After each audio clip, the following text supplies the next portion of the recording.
Hello everyone. मेरा नाम स्वप्निल। फिर से आप सभी का स्वागत करता हूँ इस ब्यूटीफुल प्लेटफॉर्म पे जिसका नाम है कीप लर्निंग।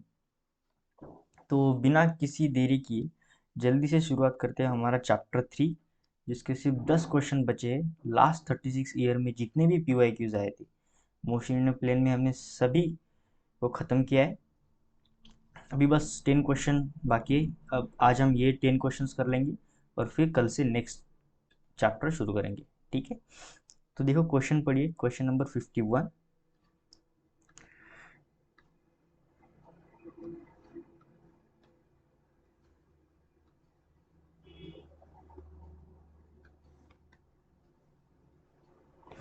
क्या है? Two particles A and B are moving in uniform circular motion. Circular motion पे ए और बी दो पार्टिकल क्या कर रहे हैं, मूव कर रहे हैं in concentric circle of radius R A and R B. ठीक है, मान लो दो सर्कल है हमारे पास।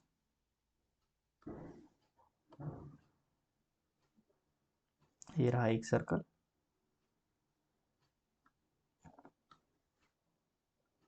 और एक दूसरा सर्कल है जो कि इसके सेंटर में। ठीक है, मान लेते हैं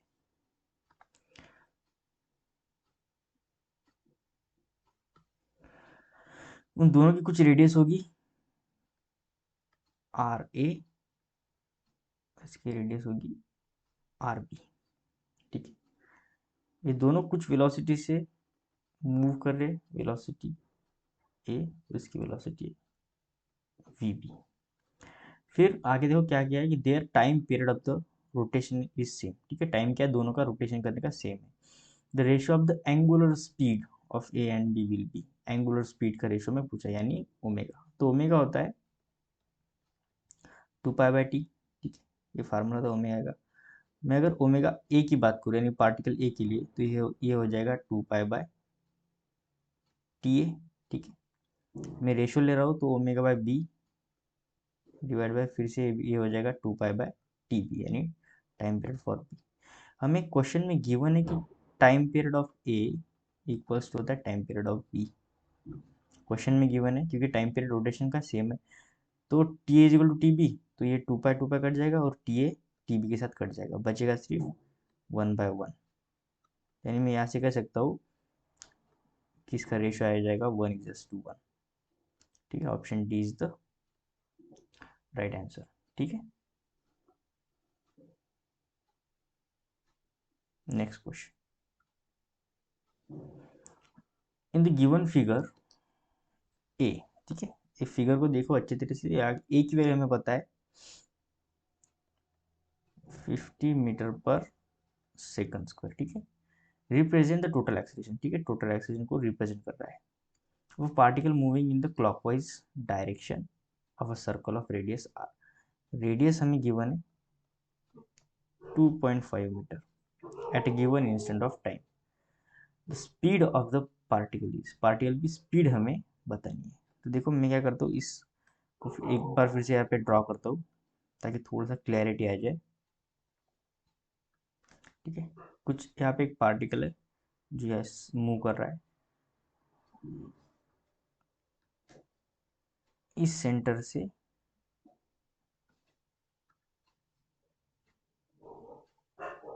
ठीक है, इसके रेडियस है आर और इसके साथ इसने 30 डिग्री एंगल बनाया है।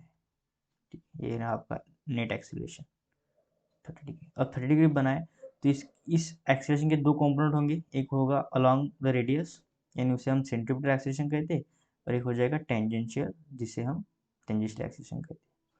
तो ये हो जाएगा ए साइन 30, और जो अलोंग रेडियस हो जाएगा वो हो जाएगा ए कॉस 30। ठीक है, हमें फाइंड करना है स्पीड, यानी v की वैल्यू फाइंड करना है हमें, जो लीनियर वेलोसिटी होगी वो। तो हमें पता है कि centripetal acceleration is equal to होता है v² बाय आर। ठीक है,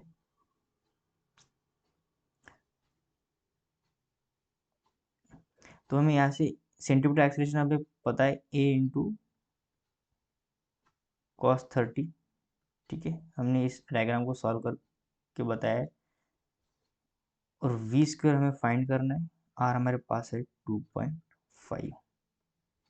ठीक है, so V is equal to आ जाएगा, ए की वैल्यू है गिवन है हमें 50 इंटू कॉस 30 होता है √3/2 और इंटू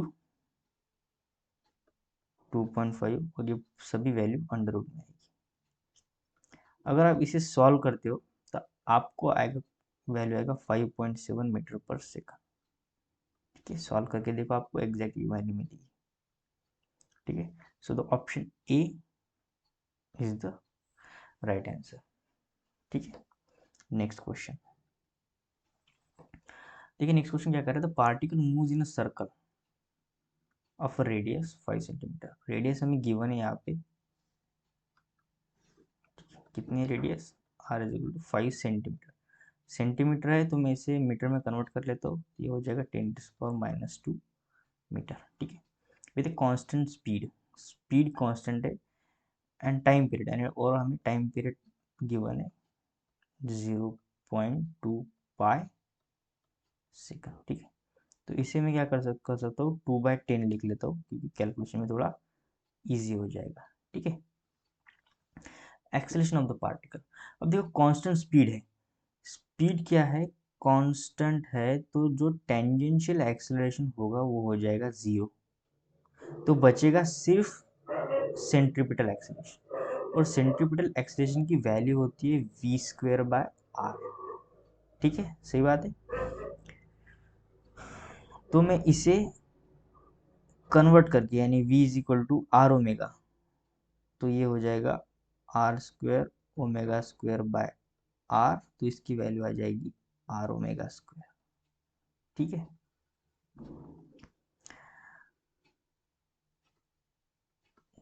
तो अब हमें r और ओमेगा को मैं ले सकता हूँ 2π/t का स्क्वायर। ठीक है, omega is equal to 2π/t। जो मैंने रेफरेंस फार्मूला लिया वो देखो, ये है r ओमेगा, और ओमेगा का होता है 2π/t। ठीक है,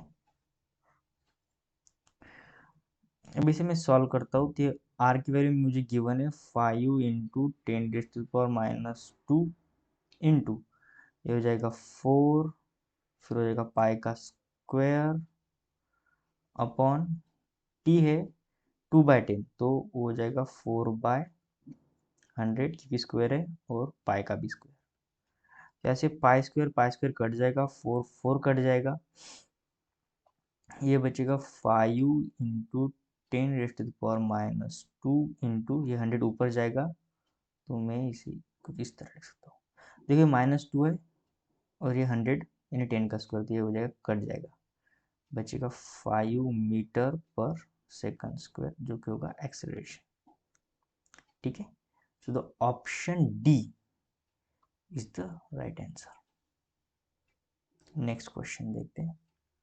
A particle moves in xy plane according to rule x is equal to a sin omega t and y is equal to a cos omega t। ठीक है, अब हमें क्या करना है कि जो इक्वेशंस दिए हैं उन इक्वेशन से देखना है कि पार्टिकल कौन सा पाथ फॉलो कर रहा है, इलिप्टिकल पाथ फॉलो कर रहा है, सर्कुलर पाथ फॉलो कर रहा है, पैराबिकल पाथ फॉलो कर रहा है, या फिर वो straight line path incline equally to X and Y axis, जो कुछ पाथ दिए हैं उनमें से कौन सा पाथ होगा। ठीक है, तो देखो सबसे पहले हम क्या कर लेते, इक्वेशंस लिख लेते, तो ये होता है ए साइन ओमेगा टी जो गिवन इक्वेशन है, और वाई की इक्वेशन दिया है ए कॉस ओमेगा टी। मैं क्या करता हूँ, इन्हें स्क्वायर करता हूँ और ऐड करता हूँ। ठीक है, तो ये हो जाएगा a² sin² omega T plus a² cos² omega T. अगर मैं अब a² कॉमन लेता हूँ तो ये आ जाएगा sin² omega T plus cos² omega T. sin² omega T plus cos² omega T हो जाएगा 1, तो बचेगा a², तो ये आ रहा है x² plus y² equals to 1। ये इक्वेशन आप ध्यान से देखो तो आपको पता चलेगा कि ये इक्वेशन सर्कल को रिप्रेजेंट कर रहा है, यानी ये सर्कुलर पाथ है, ठीक है ना।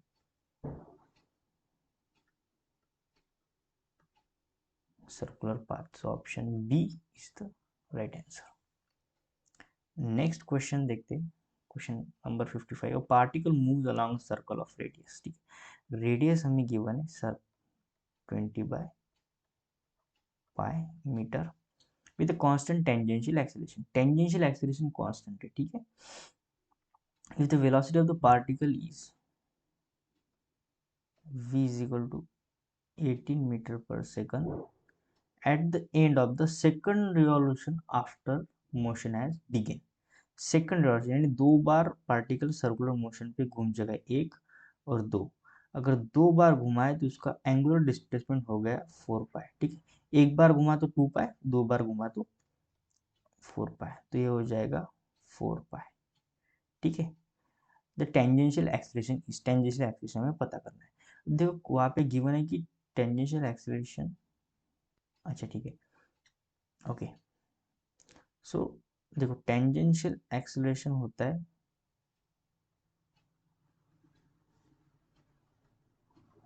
एक मिनट, ठीक है, या तो कुछ सब कुछ समझ आ गया। तो हम क्या करेंगे यहाँ पे, omega final square minus omega initial square is equal to 2 alpha theta. आपने काइनेमेटिक्स इक्वेशन पढ़े होंगे, तो बस वो काइनेमेटिक्स इक्वेशन का ही एक क्या करते हैं हम, रोटेशनल मोशन का फॉर्म है, ठीक है। Omega is a angular velocity, omega final is a final angular velocity, omega I is the initial angular velocity, alpha is the angular acceleration and theta is the angular displacement, ठीक है। सो देखो तो omega final, तो जब 2 revolution complete होने के बाद उसकी वेलोसिटी 80 मीटर पर सेकंड है, ठीक है।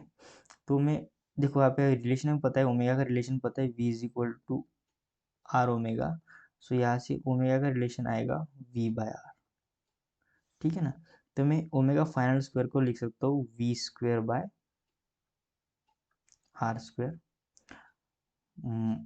अब ओमेगा इनिशियल, तो इनिशियल में मोशन 0 था, ठीक है ना, तो 0 हो जाएगा, तो 2 और अल्फा को लिख सकता हूँ मैं, अल्फा होता है a is equal to R alpha, तो यहाँ से अल्फा की वैल्यू आती है a/r, ठीक है ना। तो ये आ जाएगी a/r इंटू, और थीटा जैसे का तैसा। अब मैं यहाँ पे सीधे सीधे वैल्यू पुट करता हूँ v, तो ये हो जाएगा v² यानी 18 × 80। देखो मैं सीधा स्क्वायर नहीं करता हूँ क्योंकि थोड़ा कैलकुलेशन में हमें हेल्प हो जाएगी। आर है 20 पाई इंटू 20 पाई, तो ये हो जाएगा 20 × 20, और मैं ऊपर पाई को ले जाऊंगा π², ठीक है। 2 × a हमें फाइंड करना है, जो कि टेंजेंशियल एक्सेलरेशन होगा। आर हमें पता है 20, और मैं पाई को ऊपर ले जाता हूँ इंटू, और थीटा हमें अभी हमने निकाला है 4 पाई, ठीक है। तो देखो पाई पाई और ये π² कैंसिल हो जाएगा, ठीक है। ये 20 और ये 20 कैंसिल हो जाएगा, फिर ये, ठीक है, एक साथ में कैंसिल नहीं करता हूँ कि थोड़ा कंफ्यूजन हो जाएगा फिर आपको, तो कुछ वैल्यूज बचा के रखता हूँ ताकि कंफ्यूजन ना हो।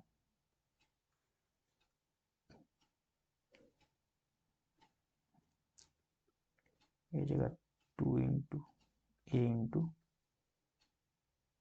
4, तो ये 0 से ये 0 कट जाएगा, 2 × 1 = 2, ये जगह 2 × 4 = 8, फिर ये 4 कट जाएगा, और ये 2, और ये हो जाएगा 40, ठीक है।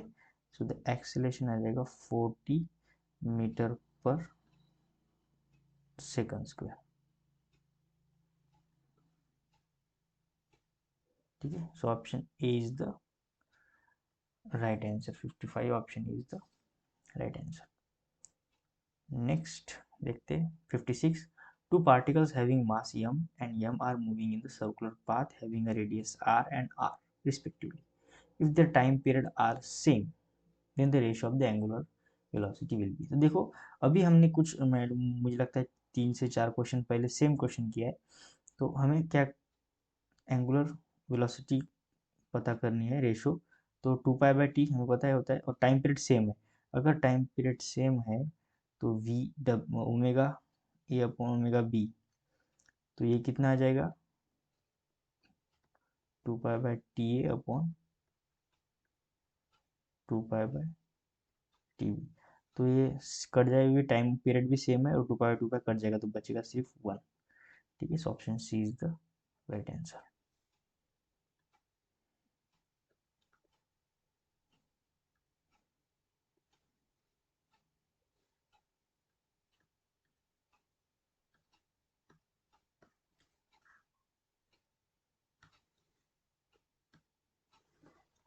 57, a body is whirled in a horizontal circle of radius 20 centimeter।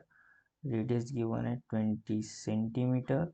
तो मैं इसी क्या क्या लिख सकता हूँ 20 × 10⁻² मीटर लिख सकता हूँ। ठीक है, it has an angular velocity, velocity पता है एंगुलर वेलोसिटी यानी ओमेगा की वैल्यू पता है हमें 10 रेडियन पर second. what is the linear velocity at any point on its circular path? linear velocity यानी v। तो v का रिलेशन होता है r ओमेगा। r हमें पता है 20 × 10⁻² इंटू 10। ठीक है, ओमेगा 10। देखो ये 10 कट जाएगा तो बचेगा यहाँ पे सिर्फ -1। ठीक है, तो ये हो जाएगा 2.0 मीटर पर सेकंड, और वी कैन से 2 मीटर पर सेकंड। ठीक है, so the option D is the right answer. 57। 58, the angular speed of the flywheel making 120 revolution minute। Angular speed, ठीक है, एंगुलर स्पीड यानी ओमेगा हमें पता करना है। तो फ्लाईव्हील मेकिंग 120 रिवॉल्यूशन पर मिनट, तो ये फ्रीक्वेंसी होता है 120 रिवॉल्यूशन पर मिनट जो दिया है हमें वहाँ पे रिवॉल्यूशन पर मिनट। तो हम इसे सेकंड में कन्वर्ट करेंगे तो ये हो जाएगा 120/60 रिवॉल्यूशन पर सेकंड। तो 0 से 0 कट जाएगा, 6 1 6, 6 2 12। तो ये फ्रीक्वेंसी आ रही है हमारी 2। तो ओमेगा का फार्मूला होता है 2 पाई बाई टी, और 1/टी को हम फ्रीक्वेंसी लेते हैं तो ये जाएगा 2 पाई एफ। सो इसकी वैल्यू आ जाएगी 2 × पाई × एफ यानी 2। तो यह जाएगा 4 पाई रेडियन पर सेकंड। ठीक है, option is the right answer, 4 pi radian पर सेकंड। ठीक है, इजी सवाल है। नेक्स्ट देखिए 59, electrical fan has a blade of length 30 centimetre. Electrical fan क्या कर रहा है, घूम रहा है। अब इलेक्ट्रिकल फैन का जो ब्लेड होता है वही उसकी रेडियस हो जाएगी। ठीक है, तो मैं यहाँ से लिख सकता हूँ r = 30 सेंटीमीटर। और देखो measured from axis of the rotation, जो एक्सिस ऑफ रोटेशन है वहां से मेजर किया है तो वो रेडियस ही होती है। ठीक है ना, तो ये हो जाएगा 30 × 10⁻² meter if the fan rotates. ठीक है, एट 120 आरपीएम। अब ये आरपीएम क्या होता है, ये होता है फ्रीक्वेंसी। आरपीएम का मतलब होता है रिवॉल्यूशन पर मिनट। तो रिवॉल्यूशन पर मिनट को मैं क्या करता हूँ, कन्वर्ट करता हूँ रिवॉल्यूशन पर सेकंड, तो हमें फ्रीक्वेंसी मिल जाती है। तो ये कि रिवॉल्यूशन पर सेकंड, तो 6 6 कट जाएगा, 6 1 6 2 12। तो ये जो फ्रीक्वेंसी है ये हो जाएगी 2 रिवॉल्यूशन पर सेकंड। ठीक है, the acceleration of the point on the tip of the blade is. हमें एक्सेलरेशन फाइंड करना है टिप ऑफ द ब्लेड, यानी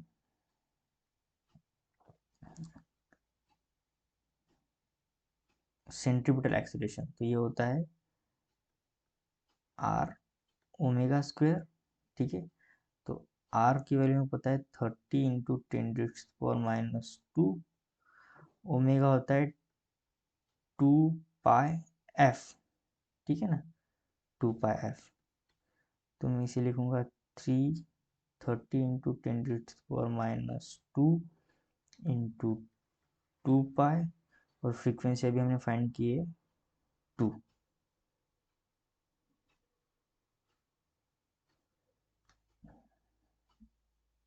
ओमेगा स्क्वायर है, यानी इसका क्या हो जाएगा, ये स्क्वायर हो जाएगा।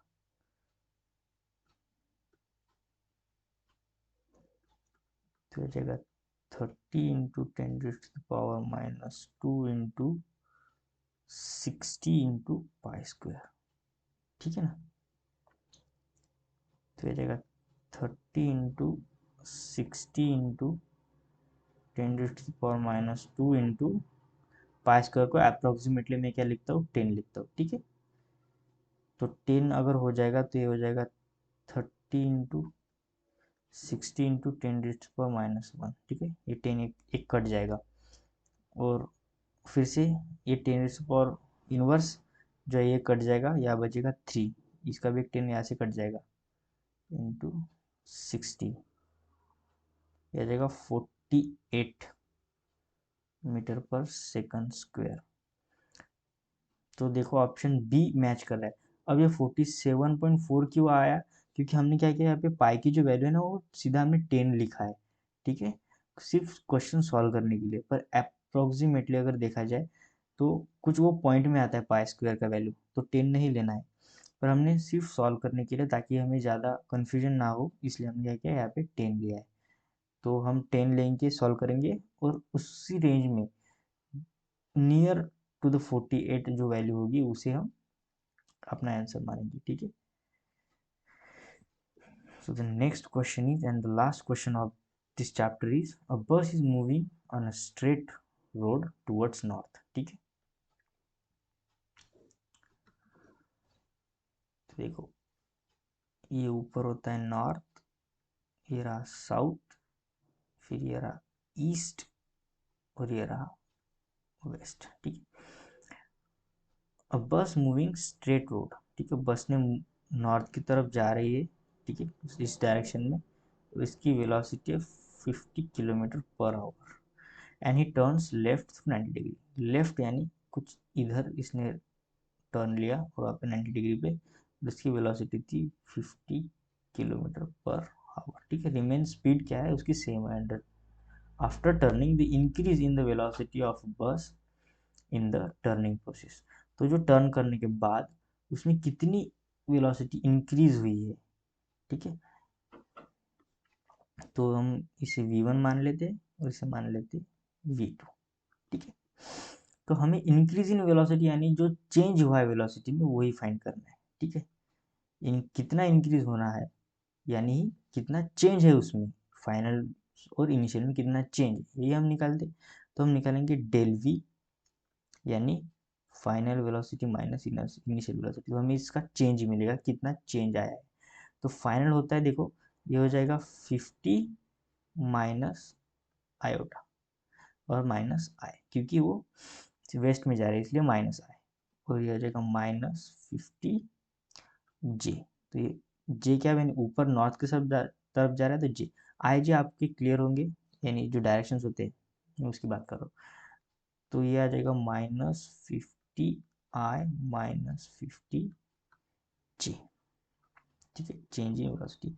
अगर मैं इसकी मैग्नीट्यूड की बात करूँ तो यह आ जाएगा 50 square plus 50 square under root, तो यह आ जाएगा 50 अंडर रूट 2, तो ये लगभग आ जाएगा 70.7। तो ये आ गया आपकी मैग्नीट्यूड। तो एक बात तो तय है कि ये नहीं होगा और जीरो भी नहीं होगा, होगा ए और डी के बीच में।